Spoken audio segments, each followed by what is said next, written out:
Power star Pawan Singh फिर अपना power दिखा दिलस। इसी वीडियो में शुरू से लेके अंत तक बना रहिए। हमेशा ऐसा वीडियो न्यू इन्फॉर्मेशन जितना जल्दी लाने को मैं प्रयास करता हूँ आप लोगों तक। पावर स्टार पवन सिंह के पावर स्टार फिल्म आया, तो फिल्म के ट्रेलर आया। ट्रेलर तो ज़बरदस्त आया है, जो बवाल और धमाल भोजपुरी इंडस्ट्री में मचा के रख दिया है। लेकिन ओकरे पर जो क्रिकेटर विराट कोहली, आप लोग सुन सकते हैं। I want to congratulate Pawan ji and the whole hero team for this momentous occasion.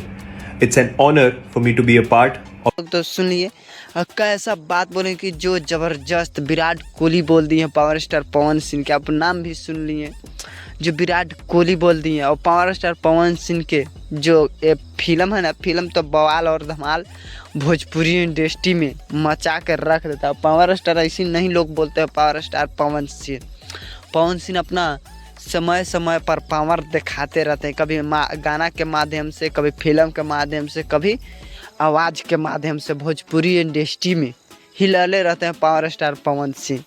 अब पावर अहिजे से शुरू हुई अहिजे ख़त्म। पावर स्टार पवन सिंह के का नाम है पावर, फिर कहाँ से केहू ले ली। तो हम हमेशा ऐसा वीडियो आप लोगों तक लाते रहता हूँ। पूरा वीडियो देखने के लिए आप लोगों को धन्यवाद।